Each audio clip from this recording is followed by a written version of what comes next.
دي معركة الشيطان، وده المكان اللي الشيطان بينصب فيه رايته.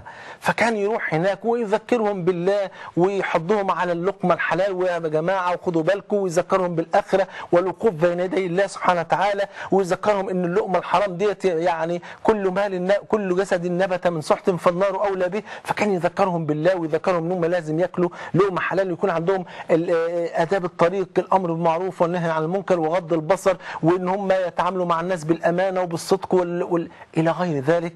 وكان في نفس الوقت لو حصل مشاجرات أو مشاكل، ودي بتحصل كتير جدا بين التجار، كان هو اللي يصلح ما بينهم. وكان أحيانا يعني يكرمهم كده بطرفة جميلة كده ليس فيها كذب، لأنه كان صاحب طرف وكان صاحب دمه خفيف جدا، ويعني كان قريب جدا من الناس. وفي نفس الوقت كان الناس أول ما يشوفوه فعلا يذكروا الله عز وجل، كانوا يهللون ويكبرون، وكانت سيرته كانت فعلا يعني عاطرة جدا بين الناس، وكان الناس يحبوه حب لا يخطر على قلب بشر. في عز التقوى والورع ده كله كان ليه مواقف أحيانا بتكون غريبة لكنها مواقف في الحق. من ضمن المواقف ان واحد راح يشتري منه وما ادالوش فلوس، وادعى ان هو ادى لمحمد بن سيرين درهمين، فقال له ما أخذت منك شيئا. قال له تحلف؟ قال له أحلف. فالناس استغربت، محمد بن سيرين يحلف عشان درهمين؟ ده لسه متنازل عن 40,000 درهم، وأحكي لكم القصة بتاعته كمان شوية.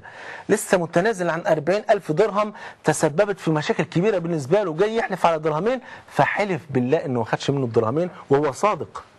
فقالوا له حلفت ليه يا ابن سيرين؟ قال لهم أنا ما حلفتش عشان الدرهمين. قالوا له ما حلفت عشان إيه؟ قال لهم حلفت لأني أنا فعلا ما خدتش منه فلوس، وخفت إن أنا أديله درهمين فيروح يأكل مال حرام، فخفت عليه من أكل الحرام، فحلفت عشان أنقذه من أنه يأكل لقمة حرام فلا يقبل منه طاعة ولا يرفع له دعاء، ويكون بكده لوث جسمه بلقمة حرام. سبحان الله. كانوا يحبوا الناس يروحوا يقعدوا معاه ويحبوا يجلسوه جدا، لأنه كان مجلسه مجلس علم ومجلس تربوي، وكان راجل فاضل جدا، وكان في القعدة بتاعته كان خفيف الظل، وكان بيقدم الدعوة الجميلة والفكاهة الطيبة، ويقدم النماذج التربوية العظيمة، وكان مربي فاضل.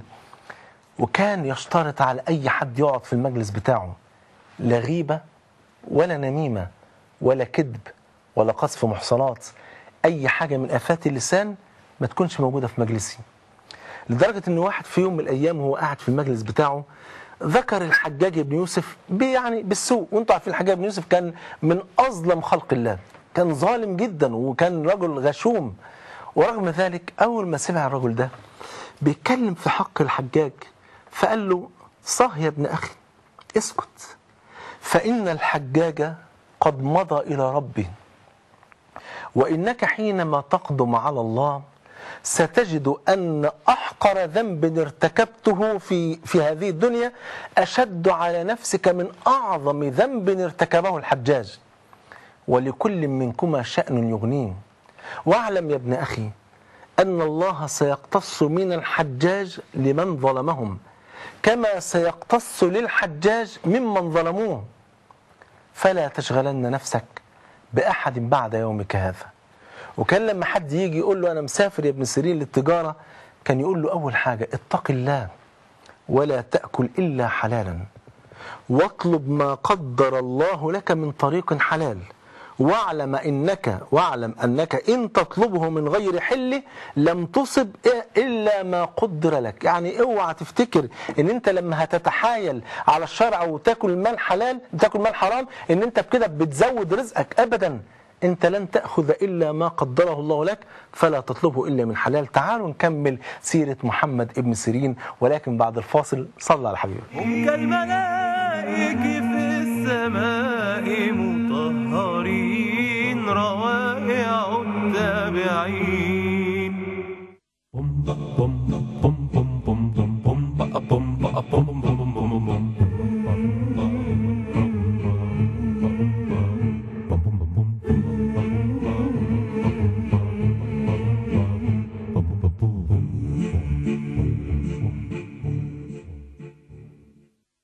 هابيتات أحدث مصانع وآلات تصنيع الموبيليا في مصر والشرق الأوسط.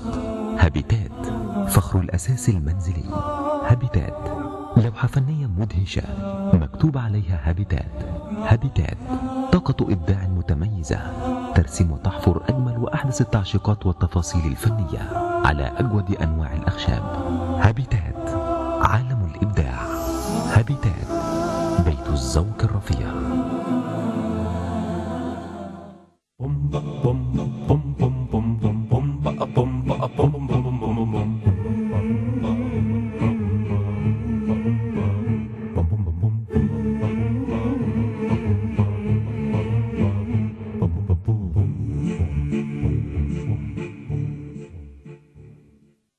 هم كالملائك في السماء مطهرين. السلام عليكم ورحمة الله وبركاته. بسم الله والحمد لله والصلاة والسلام على حبيبنا وأسوتنا وقدوتنا وشفيعنا رسول الله صلى الله عليه وآله وسلم.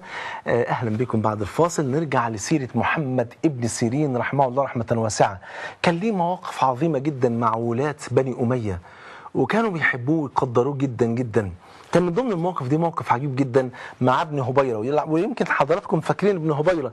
ابن هبيرة اللي في يوم من الأيام لو تفتكروا حكيت لكم قصته، انه في يوم من الايام راح منادي على الحسن البصري وعلى الشعبي، وراح بعت لهم قال لهم ان يزيد ابن معاويه يرسل الي الرسائل تلو الرسائل، وقد تكون احيانا مجافيه للحق، احيانا بيكون فيها ظلم، فهل لي رخصة في دين الله أن أنفذ ما في تلك الرسائل؟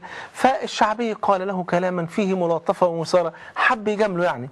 فأعرض ابن هبيرة عن الشعبي ومال إلى الحسن البصري وقال: ما تقول أنت يا أبا سعيد؟ أنا عايز رأيك أنت. فقال له الحسن البصري: يا ابن هبيرة، خف الله في يزيد ولا تخف يزيد في الله، فإن الله يمنعك، يعني يحميك، فإن الله يمنعك من يزيد وإن يزيد لا يمنعك من الله. يا ابن هبيرة، إنه يوشك أن ينزل بك ملك غليظ شديد لا يعصي الله ما أمره ويفعل ما يؤمر، فينقلك من سعة قصرك إلى ضيق قبرك، حيث لا تجد هناك يزيد، وإنما تجد عملك الذي عصيت به رب يزيد.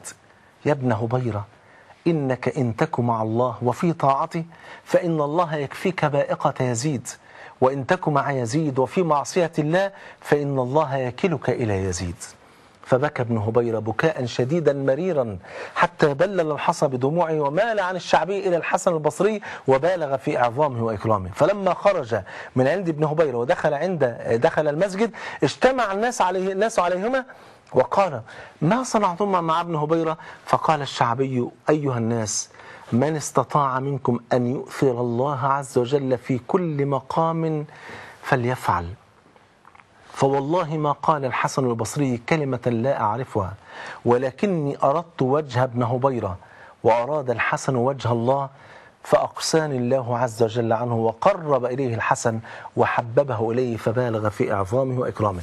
ابن هبيرة ده بقى في يوم من الأيام دعا محمد بن سيرين، فمحمد بن سيرين يعني قدم إليه ومعه ابن أخيه. محمد بن سيرين راح له ومعاه ابن أخوه، ودخل على ابن هبيرة سلم عليه. كان ابن هبيرة كان ساعتها واليا على العراقين الكوفة والبصرة من قبل بني أمية. فلما دخل سلم عليه وقعدوا وأكرموا يعني، ثم سألهم: كيف تركت أهل بلدك؟ تركتهم عاملين ازاي؟ قال: تركتهم والظلم فيهم منتشر، والظلم فيهم فاشن يعني منتشر، وأنت عنهم لاهن. انت مش واخد بالك من أي حاجة، والظلم منتشر في البلاد وانت مش واخد بالك من حاجة خالص. فغمزه ابن أخيه يعني عايز يقول له ايه؟